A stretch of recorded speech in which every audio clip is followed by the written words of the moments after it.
নিজেকে সুস্থ রাখার জন্য সকাল সকাল কিন্তু আমি এই চাটাই খাই। সেটা হচ্ছে আদা, তুলসী পাতা, জিরে, ধনে, জোয়ান মৌরি মেশানো চা। আর সঙ্গে আমি দিই তুলসী পাতা। তো যার জন্য এই চাটা একদম ভেষজ একটা চা। আর সকালে কিন্তু আমি এটা দিয়েই দিনটা শুরু করি। দিনে সারাদিনের যা এনার্জি আমার মনে হয় এই চাটাই আমার মধ্যে জুগিয়ে দেয়। তো যে কোনো কাজে হাত দেওয়ার আগে সকালে উঠে একটু এই চাটা দিয়ে কিন্তু দিনটা শুরু করা উচিত, তাই না? তো আজকেও আমি দিনটা শুরু করে নিলাম আর ভাবলাম যে এই ভিডিওটাও শুরু করে দিই এখান থেকে। তো আমাদের চা কিন্তু রেডি। এবার আমি আর আমার হাজব্যান্ড চাটা খেয়ে চলে আসবো এবার বাকি। এই দিনে আমের আচার হবে না এরকম কিন্তু একদিনও নেই, মানে আচার বলতে চাটনি। প্রত্যেক দিন একটু চাটনি না হলে খেতে ভালো লাগছে না। আর এই যে সব সবজি কেটে রেখেছি, একটু সব মেশানো একটা তরকারি করব। সব মেশানো তরকারি যদিও ছেলের পছন্দ না, তবুও আমাদের জন্য তো সেটা খুব উপকারী, তাই না? আর নিয়ে চলে এসেছি ছোট মাছ, বড় মাছ আর ছোট্ট ছোট্ট চিংড়ি, যেটা বলে এটাকে যেন কুচো চিংড়ি বলে মনে হয়, তো সেই মাছগুলো। তো আমি কিন্তু সব কিছু রেডি করে নিয়েছি রান্নাতে চাপানোর আগে, মানে রান্না চাপানোর আগে আমার সব কিছু আছে রেডি। আর চা খেয়ে বাসিটা কাটিয়েও কিন্তু এবার আমি চলে এসেছি। আমি কিন্তু প্রত্যেক দিনই 2 থেকে 3টে বা কোনো দিন 4টাও হয়ে যায় আইটেম, ঠিক আছে? কিন্তু আমার রান্না করতে কিন্তু তেমন সময় লাগে না। আর কড়াইও আমি চেষ্টা করি একটা কড়াই রান্না করার। তার কারণটা হচ্ছে কি বলুন তো, রান্না করার আগে আমি সমস্ত কিছু জোগাড় করে নিই। ওই রান্নাতে কড়াই চাপিয়ে তরকারি কাটা, রান্নার কড়াই চাপিয়ে অন্য কাজ করা আমার ভালো লাগে না। আমি ওই জন্য মশলা, সবজি যত যাবতীয় দরকার লাগে আগে ভাগে আমি সব রেডি করে তারপরে কিন্তু আমি গ্যাসটা জ্বালাই। এতে কি হয় বলুন তো, আপনার সময়টাও প্রচুর কম লাগবে, আপনার গ্যাসটাও অনেক সেভ হবে।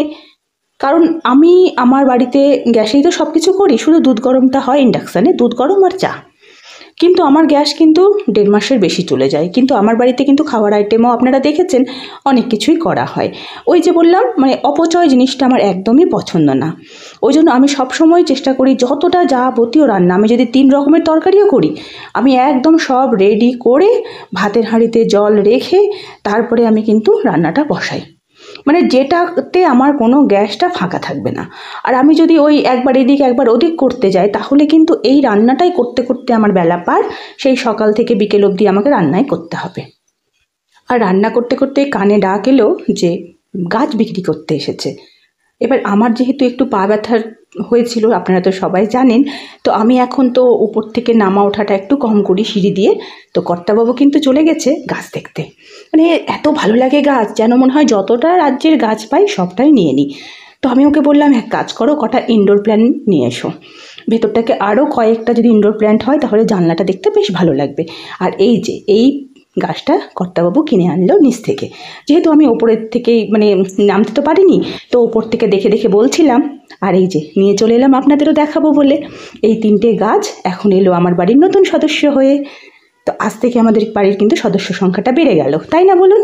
বেশ পুচকে পুচকে 3টে গাছ এসেছে, দেখতে বেশ কিউট গাছগুলো, বেশ কিউট, তাই না? এবার দেখা যাক, আপনাদের সাথে তো সামনের ভিডিওতে সব কিছু শেয়ার করব, কেমন আছে না আছে সব কিছু।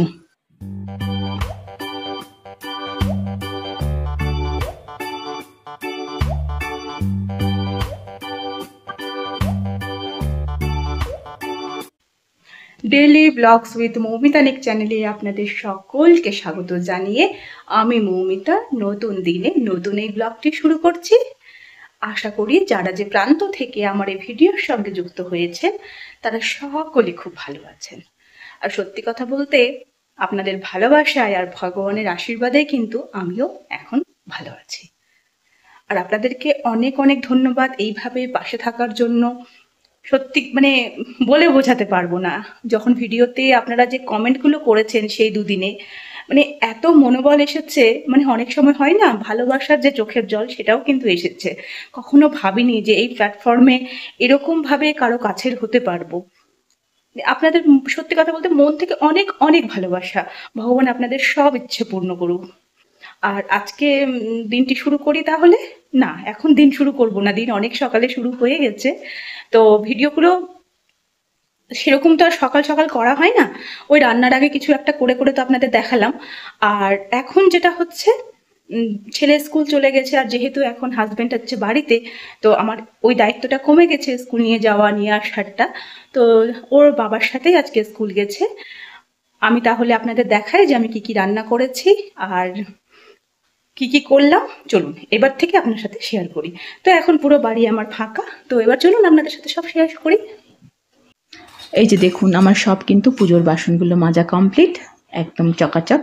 আর এবার চলুন আপনাদের নিয়ে যাই আমি একটু রান্নার, যা যা রান্না করলাম সব কিছু দেখিয়ে দেবো। আর এই যে দেখুন আমার রান্না করার পর কিন্তু রান্নাঘরও একদম ক্লিন হয়ে গেছে।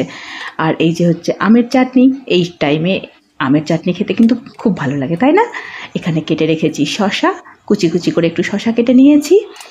আর ছোট ছোট যে ওই যে চিংড়ি মাছ ছিল সেটার একটু ভাজা করে রেখেছি, ছেলেটা আমার এই ভাজাটা খেতে খুব ভালোবাসে। আর এই যে হটপটে গরম ভাত করে রেখে দিয়েছি। এখানটাতে ওই যে সব মেশানো যে সবজিটা আপনাদের কিছুক্ষণ আগে দেখালাম সেটা বানানো কমপ্লিট হয়ে গেছে। আর এটাতে ওই যে এক পিস বড় মাছ আছে আর বাকি সব ছোট মাছ দিয়ে একটু সর্ষে বাটা একটু টক টক করে করে নিয়েছি। তো রান্না কিন্তু আমার একদম সুন্দরভাবে কিন্তু সব কমপ্লিট হয়ে গেছে, আর রান্নাঘরও একদম পরিষ্কার করে নিয়েছি। এবার হচ্ছে যে এই যে এই ছেলেকে একটু টিফিন দিয়েছিলাম, ওই কলাটার চোকাটা আছে, তো চোকাটা একটু ডাস্টবিনে ফেলে দিতে হবে এবার। তো ফেলে দিই। আর এই যে দেখুন মোটামুটি সব কাজ কিন্তু এখন মানে এদিকের হয়ে গেছে। এবার বাকি যেগুলো বাড়তি কাজ আছে সেটা এখন শুরু করব। কারণ হচ্ছে, আর এই যে দেখুন সবচেয়ে মুশকিল কাজ কি হলো বলুন তো, ছেলেটা আমার স্কুলে গেছে আর এইদিকে কিন্তু বৃষ্টি চলে এলো। মালদাতে এই কদিনে কিন্তু সেরকম কোনো বৃষ্টি হয়নি, এদিক ওদিকে সব দিকে বৃষ্টির কথা শুনছিলাম, কিন্তু মালদাতে কিন্তু হয়নি, জানেন তো।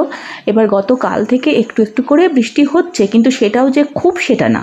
আর এই এখনই আসার ছিল বৃষ্টিটা, যখন আমার ছেলে গেছে, হাজব্যান্ড গেছে, ছেলে মানে হাজব্যান্ড তো একটা ছাতা নিয়েও যায়নি বাড়ি থেকে। তো মনটাই খারাপ হয়ে গেল, যেহেতু এখন ভিজে টিজে যায়, কারণ আমার ছেলেকে টোটোতে যেতে হয়। তো একটু ভেতরটাও কেমন কেমন করছে। দেখুন সঙ্গে যদি থাকতাম তখন তো আমি নিজের মতো করে ঢেকে দিতে পারতাম, তাই না? তবু ওর বাবা আছে, অসুবিধে নেই।